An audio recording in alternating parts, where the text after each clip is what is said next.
Welcome to the Say It Out Loud podcast. I'm your host, Vasavi Kumar. If you're eager to gain clarity, speak with unwavering confidence, and liberate those inner voices, you're in the perfect spot. My mission here is to empower you to break free, find fulfillment, and ignite your passion. You ready? It's time to say it out loud. I've put together a guide of my top 10 tested and proven to work practical strategies and habits to help bright women like you say no, set your boundaries right, live confidently, and build healthy relationships, starting with the relationship you have with yourself. This is a self-paced guide, and I can't wait for you to dig into it so you can start becoming your most confident self, because she's in there waiting for you. Head to the link in my show notes or go to vasavikumar.com/guide and grab it today. Welcome back to another episode of the Say It Out Loud podcast with me, Vasavi. I'm so happy to be here with Neeta. Hey, how are you? Hey, I'm so excited to be here. Thank you. Thank you for being here. So I was recently on your podcast, The Brave Table. I loved it so much. I want the audience to really understand who you are as a person. No, you made me cry on your podcast. It was just like, I know I did. I mean, I did. You have such Nobody can get you to cry. No, I'm a cold-hearted bitch. It takes a lot for someone to make me cry. I'm ice cold. I'm pretty much frozen. I'm starting to melt a little bit. It's starting to happen. But Melting. I'm melting. You have the ability to really draw out this like the courageous, brave, vulnerable, resilient parts of so many people. You've dedicated so much of your life helping people really develop that grit within, that resilience, which is just a muscle to be built, right? Resilience is a muscle that can be built. And you are someone that is not a stranger to grit and resilience. So what I'd love for my audience to hear from you is really, what are some of the key things in your life that have shaped you to become this person who is the embodiment of grit and resilience? And now you help other people develop that within themselves. Like what's gone on in your life that you can stand so proudly and be this person who's like known for grit and resilience and bravery? Yeah, that's a fully loaded question. I feel like it's that really... is what I do. Loaded questions, where we're at. Loaded baked potatoes. Fully loaded. Yeah. To say it out loud. Well, Yeah. First of all, I kind of just want to say I love you. And it's been so great to just like drop in after all these years. And honestly, yeah, I feel like it's been a life circle, because everything that I've gone through, from like losing my parents at a young age, becoming a caretaker at 10 years old, being the oldest, as a brown Filipino Indian girl, a very traditional Asian family, Asian Indian upbringing. And, we're taught educational success, drive, pride, legacy, from when we're really young. But then I didn't realize that my mom was going to get sick super early, and that shattered, the dreams, that like brown American dream, right? Those dreams that we had. And we just had to go in a different direction. So it was a lot of survival mode growing up, where I spent a lot of, evenings, summers in hospitals, because my mom had a 6-year battle, like on and off, with breast cancer. And then it eventually ended up in her lungs, and it came back remission for 2 years. But then when I was in high school, it came back when I was 14. And then she was in the ICU for most of the end of her life. And that was so traumatic, obviously. And yeah, we lost her when I was 16. So I had to take the reins. Not only that, then a year later, we had another tragedy, and we lost my brother to an asthma attack. It was my senior year. It was homecoming. We went to similar high schools, which were across the street from each other. And he had asthma, but it wasn't terrible. I think spiritually, energetically, he was just so close to my mom, to the floor. And it was very traumatic. They tried to revive him. They couldn't. And so that really was a shock to our entire family. It was one of those deaths where it was completely not expected. And that too on my youngest brother's birthday. And the trauma does not end there, because then 2 years later, we would get hit with another, and I talk about this in keynotes and things like that, but another life-altering just, you know, the pit in your stomach kind of feeling where you're like, shit, something bad's going to happen, because you've already been through not once, but twice. And now this would be the third time. And my father was diagnosed with stage 4 lung cancer. And so that really took him over, and he perished 10 months later. And that was all before I was 19.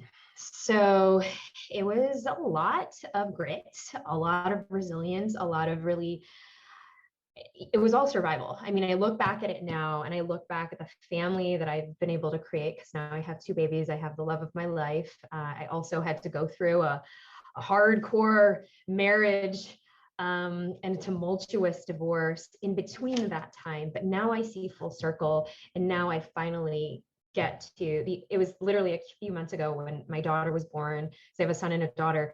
And I was like, wow, this is what joy feels like.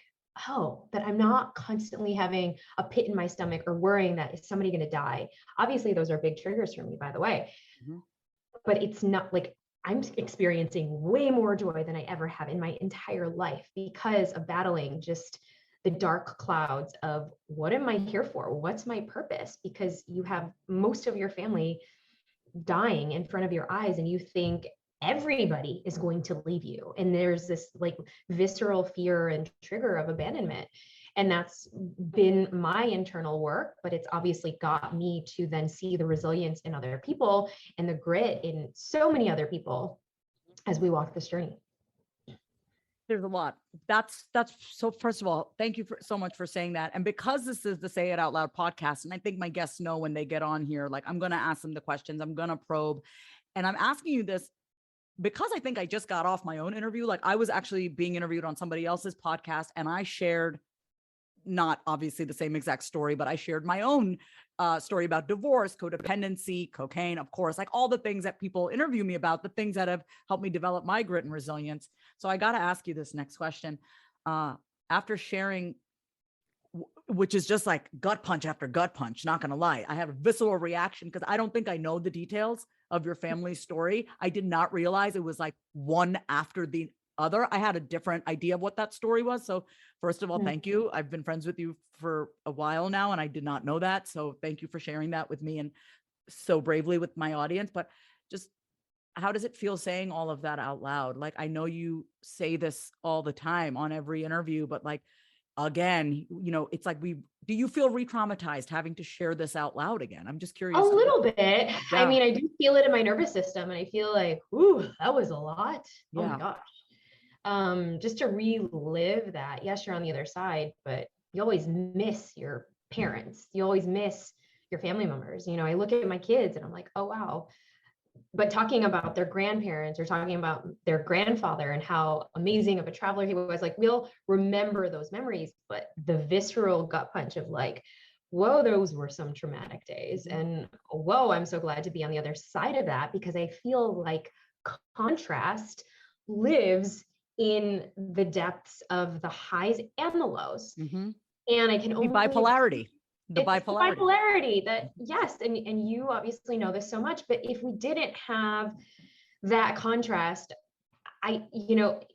we wouldn't really be living life. Not that I'm trying to say everybody should totally experience what I went through, because that's that was definitely a soul contract that I signed up for, to experience all the beauty and the duality of life at its fullest.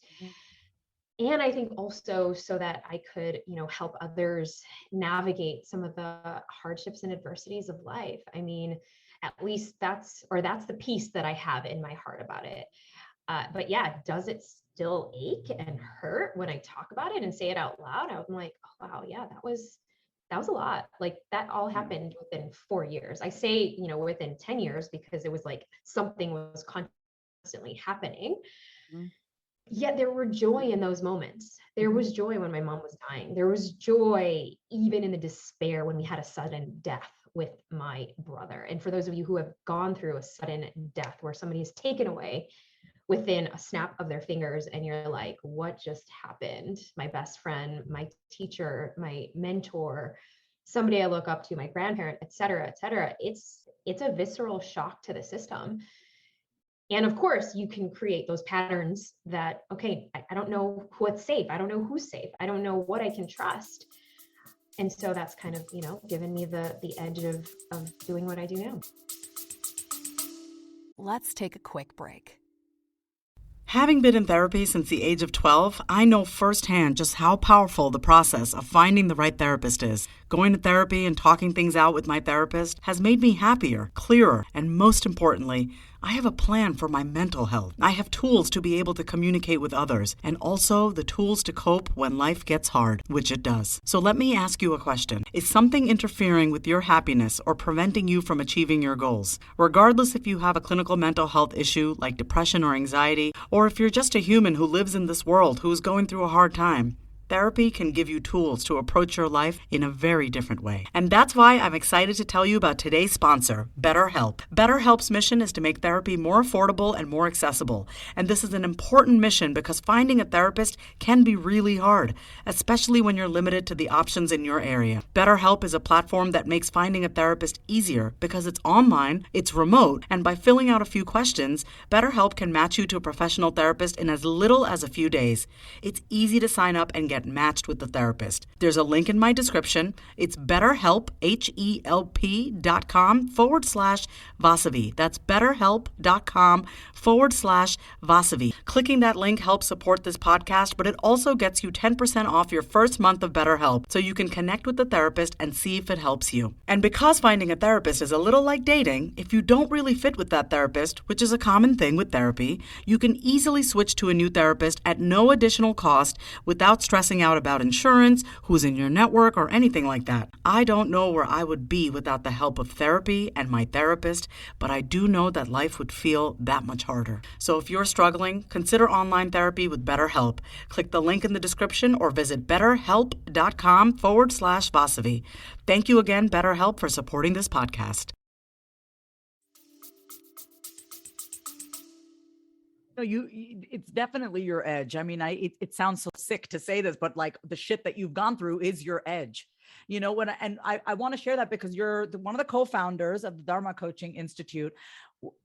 When I was raised, I remember, my father would always do everything with so much pride. He loved being a father. He loved being a husband. He's definitely a #girl dad. My father, he said, my dad Love always your said, dad. he said, I was meant to be a father to girls. He goes, because he didn't really have a father. He didn't have a great, role model. So my father said, I don't think I'd be good with the son, but he was great with us. My dad always used to say, and I always used to ask him, how are you able to do things with so much joy? I mean, he would check my mother's gas tank. And if it was a quarter empty, a quarter of the way full, he'd go fill it up. He'd just go do that. So my mother didn't have to do it. He did that with me when I had my first car. And he always used to say, it's my Dharma. It's my duty. And the way I learned what Dharma was growing up was our duty. And I never liked that word, Neeta, because I felt like, don't tell me what to do. What's my duty? Of course, the rebellious boss comes out. Of course. It's like, don't tell me what my duty is. But I have, obviously, as I'm getting older, I'm going to be 40 and, my dad's older, and I kind of just see how they raised me. And now I hear you sharing your story. It's like, wow, you are the living embodiment of Dharma, because you could have easily been victimized, which I'm sure you had your moment of being, because you, in a way, you were a victim as a child. You're a victim to that loss, right? You didn't know any better. It just happened. You were, you were victimized at such a young age, having to deal with this loss. But look at how you've taken that. You've taken what's happened, and it's taken years, and it's like you've internalized it and now externalized it in a way to help other people not only go through their own shit, but then be able to capitalize on that and monetize that. And that's something that I think we need to be able to say it out loud. It is okay to capitalize on the stuff that you've gone through so as to help another person and monetize it. There is nothing wrong with that. It is such a beautiful blend of your darkness, your lightness, your bright, your wisdom, and you can help someone and you can sustain a lifestyle doing that. Fuck, that is jackpot there. Line me up. Well, no, I think also for people that look like us, right? Yes. Yeah, let's talk about when I was going through, these dark days of trauma, no one knew what to say to me. Heck, my dad didn't even know what to say to people when he was like, "Oh, I'm so sorry your wife died," or "I'm so sorry your son passed away." My dad just went into deep depression, and literally I had to then perform and shine and be not only the gatherer and the, my dad and I were very similar. He has so much charisma, was like life of every party, loved bringing people together. But when his light died in the form of his wife and his oldest son, it took him out, where then I needed to then overcompensate and do all of these things as like a 16, 17, 18-year-old. And if there was something that taught our brown community how to handle stress, how to handle adversity, how to handle when things weren't going right, sign me up. I would have been all for it. Like my dad was all about, talk therapy, spirituality. He meditated on the weekend and literally had like devout prayers with his mala beads, sitting for 6 hours sometimes on a Sunday, meditating. That was his Dharma.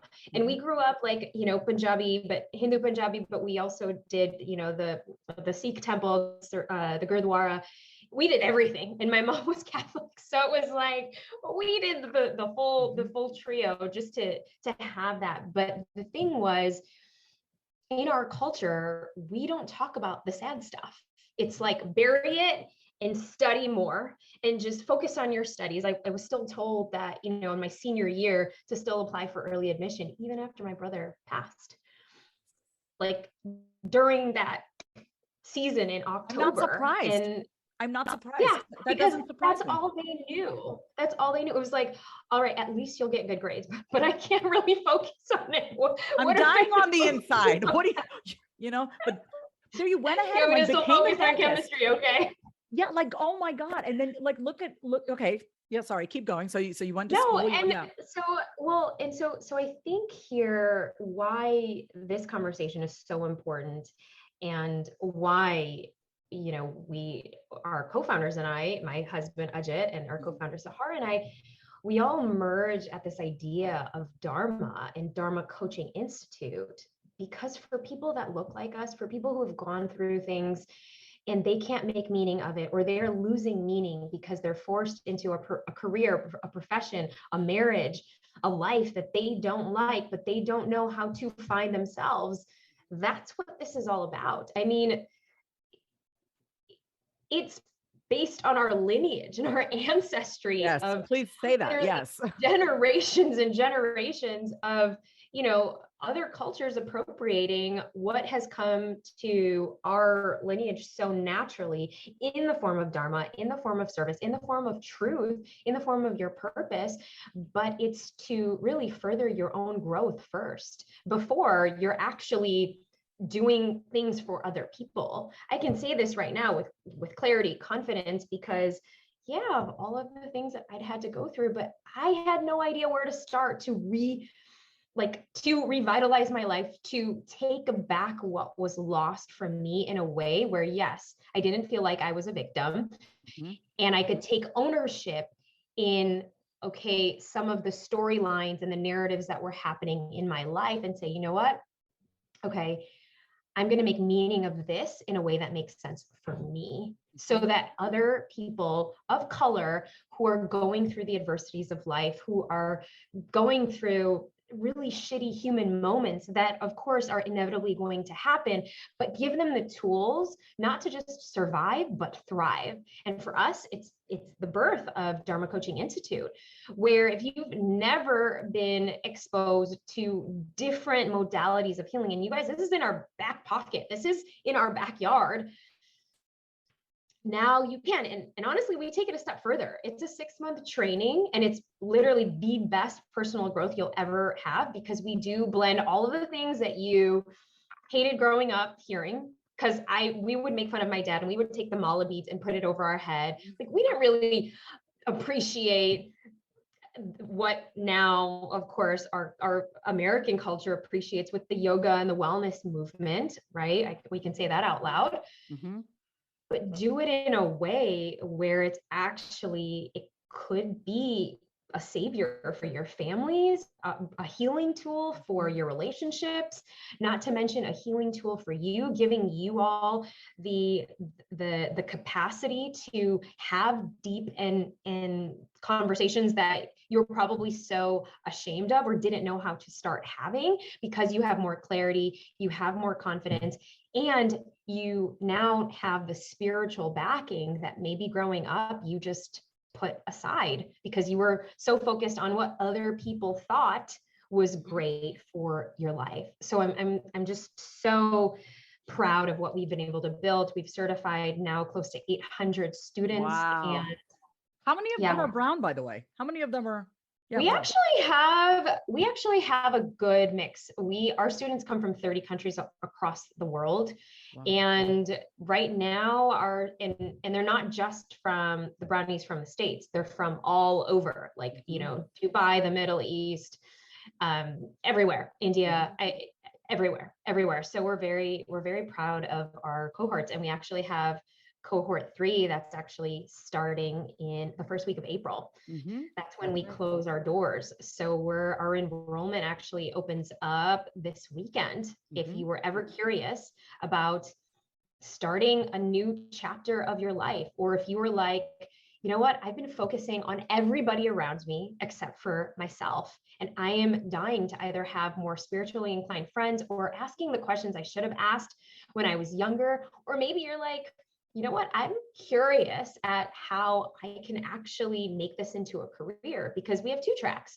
One for somebody who is just so open and curious to build their own personal growth and really dive into Dharma teachings. I mean, Ayurveda is the oldest known science, and we know this obviously, but really we've been able to put it in a way where we're understanding your doshas, we're understanding the chakra systems, we're understanding how to really make sense of a lot of the things that have happened to us, and also clear our lives in the form of the foods that we eat, how we're functioning, what types of things are we doing in our day that actually matches our dharma and matches our dosha, and how to have better conversations so that we can connect better with our parents, our loved ones, even in our career, how to actually champion yourself. And so we blend a lot of the Eastern philosophies in a way where you can become a better communicator, not to mention if you wanted to actually create a career path around this in Dharma Coaching Institute. Okay. So what I love about this is, you know, when I had graduated from my master's in social work at Columbia, and then I found out about coaching, this is in 2010, I joined this year-long coaches training program. Everyone was white. My leaders were white. And I just remember going in there and being like, you know, there's like, I was raised in a Hindu Brahmin household. We were like the equivalent of Orthodox Jews, right? A lot of the stuff that I didn't value back then, like prayer, meditation, but, you know, pranayama, breath work, yoga, I was like, oh, okay. And then as I started my coaching career, this was 10 years ago, I started seeing a lot of white people using a lot of the Indian tools that I had once like poo-pooed, right? Because, you know, when it's shoved down your throat, you just don't appreciate it. You don't, I mean, when I was younger and I had a little bit of acne, my mom would mix yogurt and turmeric. Not turmeric. You got that too. Not turmeric, it's turmeric. My mom would make yogurt and turmeric, and she put it, and back then I was like, this is gross. And now it's like turmeric face paste. And I'm like, wait, we've been doing this shit since we were kids. What I love about Dharma Coaching Institute, I wish I had something like that, because I want my leaders to look like me. That matters to me, because I'm not just Sally from Iowa. Right? I'm Vasavi Kumar, first generation from Long Island. Our house always smells like, you know, you get it, curry and incense. Curry. And I'm too white for the brown kids. I'm too Indian for my family. And I have this unconventional dream to go help people. I want to talk. And my parents are like, just go to school and study, go get your master's, go get an Ivy League, go do that. So I did all that. But you know, when your soul wants something bad enough, when it's your dharma to live this path, nothing and no one can rip you from that. Right. So I love with DCI, Dharma Coaching Institute, you guys have a plan. You're like, listen, stick with us for 6 months.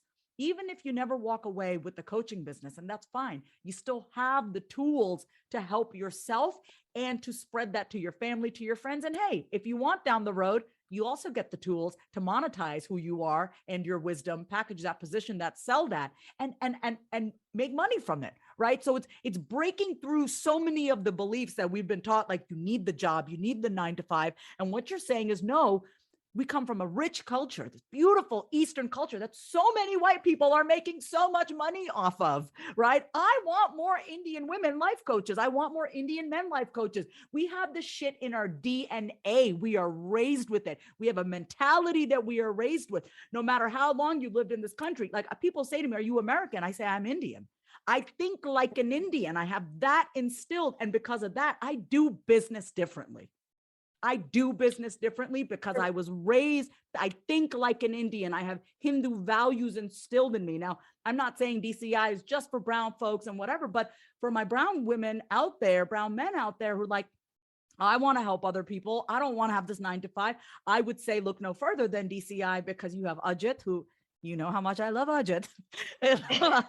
We have you, right? Who you have a beautiful blend too. You've been through so much in your life, Ajit, as well. And then you have Sahara, who's great at building the platform, building the community. You have business mindset. You have that Eastern mentality, the Western, and all three of you are so phenomenal when it comes to business building, clearly. But then you also, God, I feel like the piece that is missing in the coaching industry, you have this richness of culture that you haven't had to appropriate because you were born into it.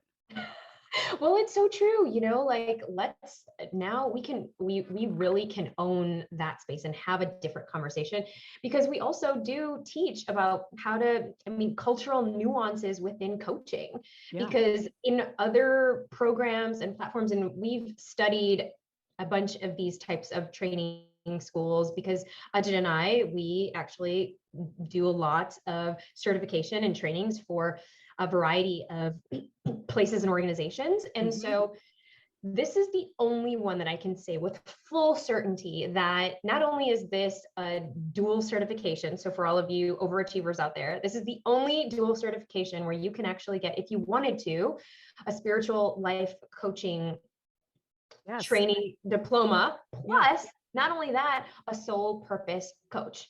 And yes, you are certified as a certified Dharma coach. It is the only one in the world with that distinction. And not only that, if you are into getting the accolades, we have partnered up with the International Coaching Federation, which is kind of like the creme de la creme. It's kind of like the Harvard. They're the governing body of the coaching industry. They're the governing umbrella.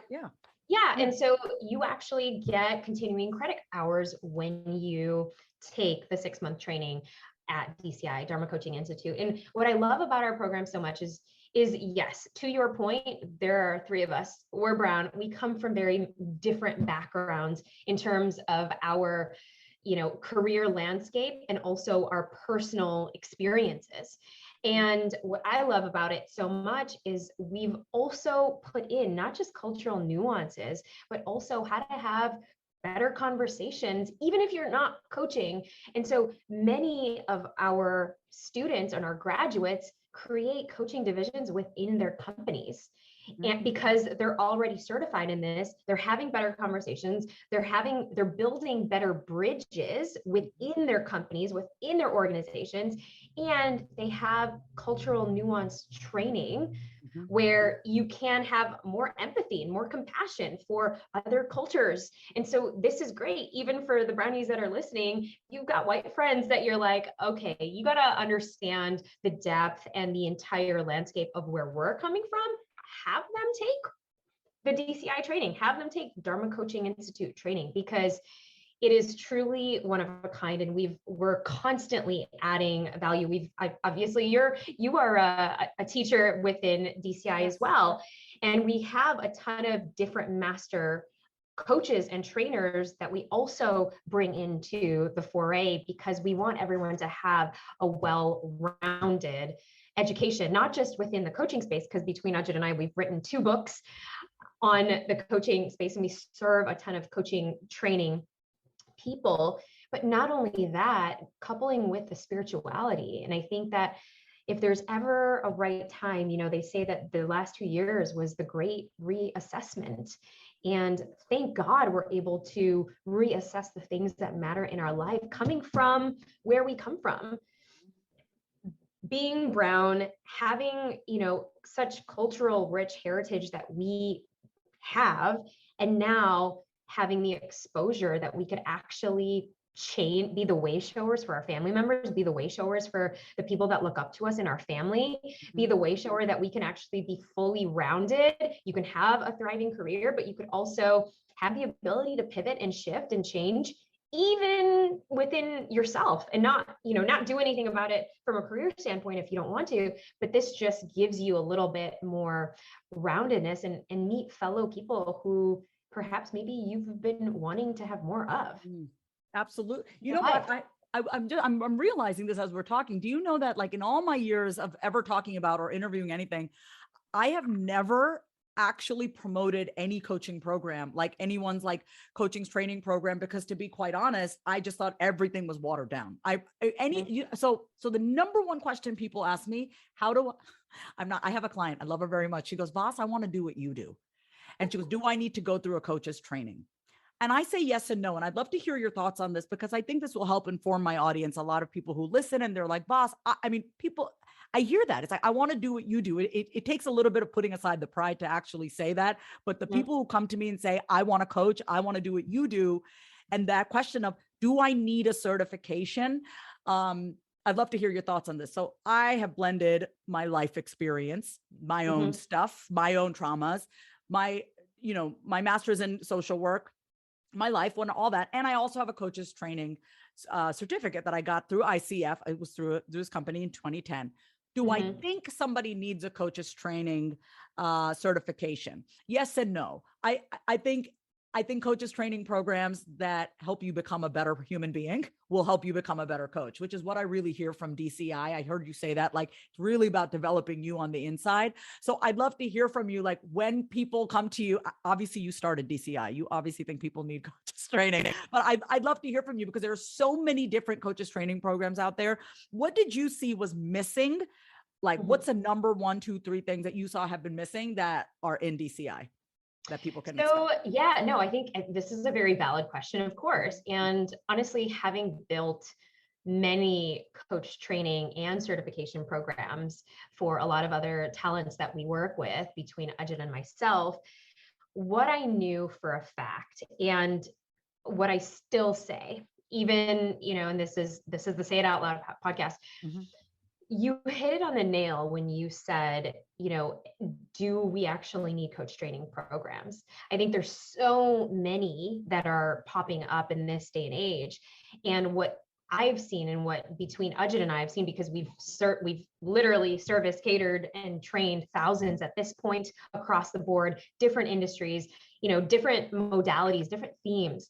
And what we have brought to the fold in Dharma Coaching Institute that was missing is literally the element of growing yourself, because you cannot coach anybody if you are not understanding and you're going deep on the things that have happened to you in the past.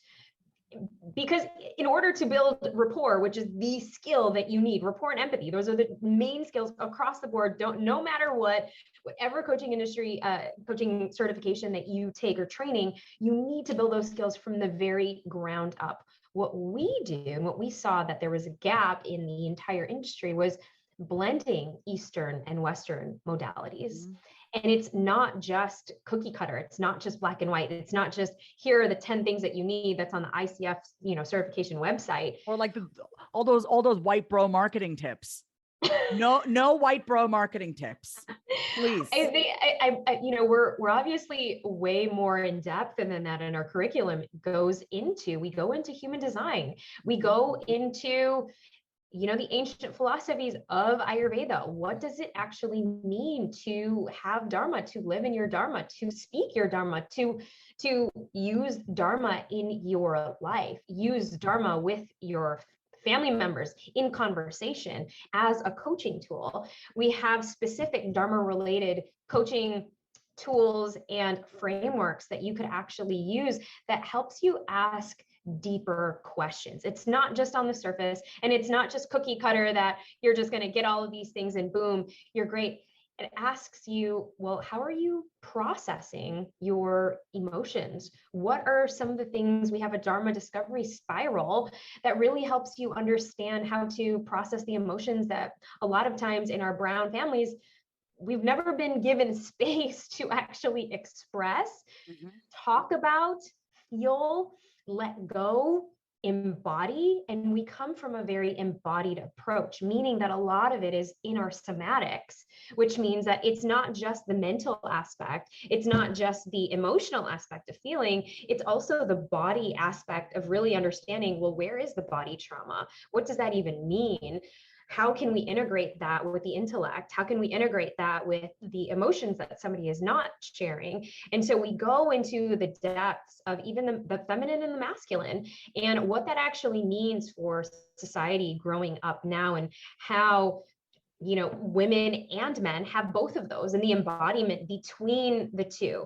Not only that, we also go into the dynamics of not just Western ways of coaching, but like I said, the nuances within cultural aspects. If you are coaching somebody from the Middle East, very different conversation about pursuing your Dharma and leaving your career, because of course, family obligations are huge. We literally have an entire suite of courses that talk about just that, because that's big for the majority of the world who are trying to navigate generational trauma, who are trying to navigate conversations with their family members and with their parents that they love and respect. We view it very differently than somebody who is born and brought up here with traditional white parents would actually go through with their families. And so to really understand the cultural differences, there's no other program that actually puts this much thought and specificity to, I think, the problems that our generation and our culture, just given being first generation, second generation, even my kids, right, in this program. So there's, I thought, I'm so happy that you talk about the cultural nuances. It made me think about when I was 14 years old, I went to cognitive behavioral therapy. I started off in regular psychotherapy, and then I also tried different approaches. So I was once working with this therapist, and it was all about cognitive behavioral therapy. And she wanted to help me change my thoughts. Great, love it. We started talking about God. I was 14.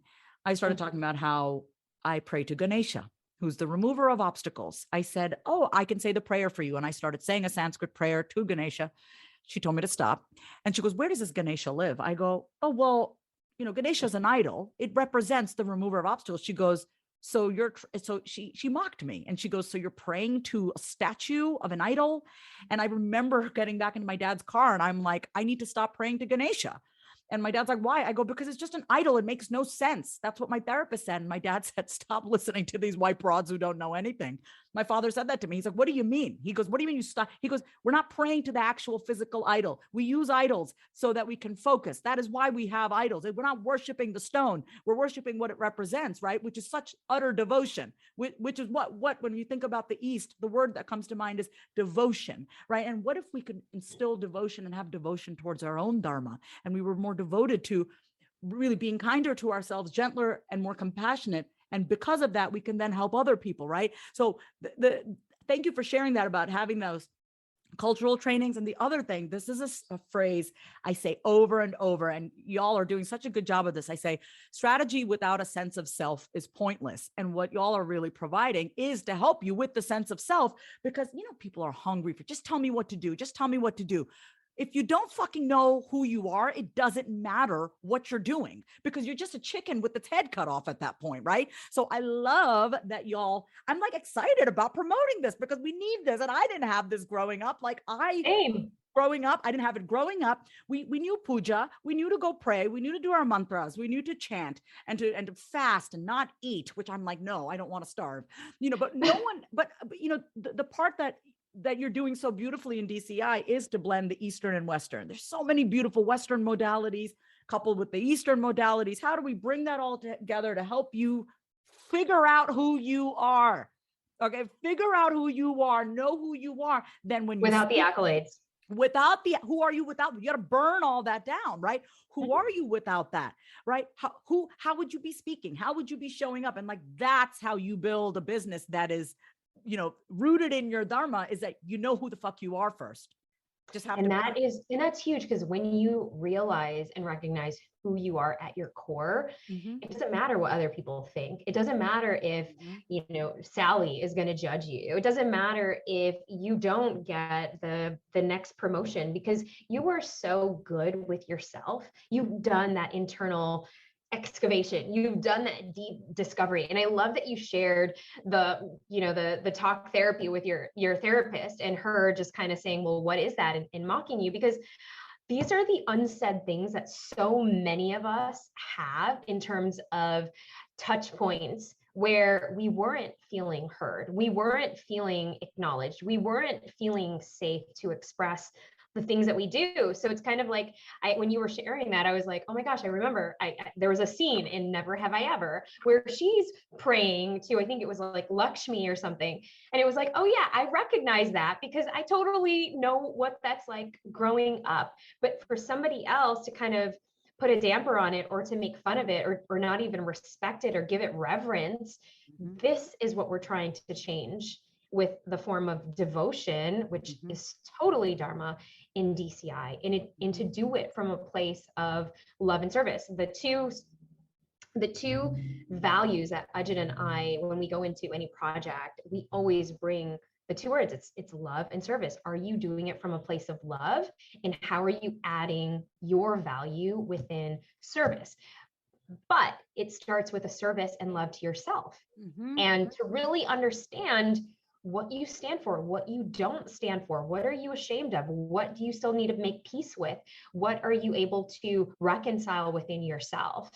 And that is the beauty of, and forget DCI for a second, any training, look to see what training elements would they have. So many people love doing yoga teacher training back in the day. Why? Because maybe it was rigorous, maybe it gave you a sense of discipline, but out of that, they became devout yogis. They were doing yoga every single day. Why? Because yoga became that like religion for them. For many people, it was a way, a community, you're sharing shared principles. And not only that, you're feeling more in alignment with your body. So there's that spiritual element, you have that connection back to yourself, and you're doing it from a place of like a walking, moving meditation every single day, 3 times a day. Not only that, you're also learning the behind the scenes of yoga culture and, the whole theories behind it. We're actually doing exactly that, plus more, because you have the business training for 2 months. You have all of the, the psycho and coaching training methodologies, coupled with, of course, the Vedic teachings, which is literally so rich, which is literally you understand yourself by reading the Vedas, the Upanishads, the Bhagavad Gita. I mean, it's beautiful that you've taken what people who want to live this soul purpose life, you've given them a structure. And so I want to say this on the podcast, because y'all know I don't like, other than me promoting my own services, I don't really promote other people's services. It's just I work with Vasavi, but I want y'all to really hear this, because this is truly the number one question that I am asked is, how can I do what you do, Vasavi? Because people see me, I'm just a regular chick, I started out 11 years ago thinking, hey, maybe my dumb ass can help somebody. Maybe I can. And then I actually started believing in myself, and I had a few hiccups, but here we are 11 years later, longevity, right? So for everyone who's ever asked me, how can I do what you do? I want to help other people. And I'm especially speaking to, to those who are first generation, especially if you resonate with Neeta, what Neeta's been saying, what I've been saying, and maybe you are looking for a career transition, or maybe you just want to delve deeper into yourself. Think of it as a 6-month delving inward. And as someone who's been through recovery multiple times, these things don't happen overnight. 6 months is a great amount of time to dedicate on yourself. And that really sets the foundation for you moving forward, and you're getting so much more. So I really want to use this episode as an opportunity. Make sure you go to the show notes, you go to the link, you check out Dharma Coaching Institute, you reach out to Neeta, you reach out to me if you have any questions. If you've been looking for a sign of, man, I need to do something different, I'm dead on the inside, I would love to find something where I can bring my full self to the table, and it's time to really make that, that shift, right? Because you've spent so much time inwards, and you want to now express that outwardly in the form of service and love to others. and make money from it, then check out Dharma Coaching Institute. Man, I should be an affiliate or something. Wait, I am. And so I want to say this to everyone. I'm very transparent. I am an affiliate for this program. I do not do affiliate partnerships with people because a lot of times I'm just like, that shit is watered down. It really is. I have no desire. I mean, maybe I'd have a lot more money if I said yes to more partnerships, but I'm like, nah, if I'm not feeling it, I can't speak about it. So we've talked about this for almost an hour, Neeta, the Dharma Coaching Institute, and not just the Institute. It's not about the Institute. Like Neeta said, it's really about developing that sense of self and combining both that Eastern and Western. And why not do it in a safe container, right? With people who can guide you. Mm-hmm. Absolutely. And I love your transparency, and I think that's why your audience loves hearing from you, because you're like no BS. I can't lie. I literally have a visceral reaction. I stutter. You do. You do. No, and it's so fascinating to see. And I just want to like tie everything back from, even all of the hardships and the adversities that I've gone through, for anybody who is struggling right now internally and is maybe in the middle of a crossroads. Maybe you are navigating divorce. Maybe you're navigating loss. Maybe you're navigating a health challenge of a loved one, and you're kind of like in this period of life where you're kind of reevaluating things. Honestly, this is what I wished I had during my divorce, during going through, domestic violence with my first husband. Wasn't pretty, it literally had me down to my knees moment of like, okay, what am I going to do? What and how? Like I had everything, luxurious on like external lifestyle, thought I made it, was a cosmetic dentist, did all of the things before I was 30, but yet I was at a place where I was in such a low moment. And literally what we recreated now in DCI is everything that I had to do by myself, finding all of the things, going through the depths of different trainings, organizations, personal growth, coaching, et cetera, et cetera. And now this is in a beautiful 6-month training that, yes, can totally change your life, can totally elevate your life, and really perhaps give you more perspective on the things that you're doing that don't really align or make you come alive anymore. And that's why I'm just so honored to partner up with you, Vas, in all of the ways, because you've been such an incredible trainer for DCI. But I hope that for whoever is listening, they can either share this with their friends and family, because there's not very many programs where people actually look like us, embody it. And now we have that place for you. So come check it out. Check out what we're all about at Dharma Coaching Institute. Neeta, I will text you after this just to say how much I love you. I want to say thank you so much. I know you are busy. You are running lots of things: life, kids, husband, home, businesses, all that. So I want to say thank you so much for coming on to today onto the Say It Out Loud podcast. I miss you. I haven't talked to you in a week, so here we are. This is our 1-hour conversation. Now I can't say I'm mad at you anymore for not texting me back. We just had an hour-long conversation. So everyone, I'm going to put all the links in the description. Feel free to reach out to me. This is like a shameless plug. Okay. If you are thinking about a career transition, if you've seen yourself in me, you're like, look at this brown girl coming from a Hindu Brahmin family, openly sharing about bipolar disorder, cocaine addiction. Man, she's still making money. How is she doing this? How is she sharing her shit with everyone and making money? Then there's a container which you can learn how to bring those pieces of you and be so self-expressed and be of service to others. So please reach out to me, reach out to Neeta. Neeta, where can people find you if they have questions about DCI? Yeah, if you have questions, just hit me up on Instagram at Neeta Bhushan, and that's the best place. We also have at Dharma Coaching Institute, and you can filter all your questions there at Dharma Coaching Institute on Instagram as well. Okay, we need more brown life coaches. I'm in it. 2022, more brown life coaches. I want them to learn from you. Agreed. Yes. I love you so much. Thank you for being here today. Such an honor. If you love today's episode, then say it out loud. Subscribe, leave a review, and come say hi over on Instagram at My Name is Vasavi. Until next time, say it out loud.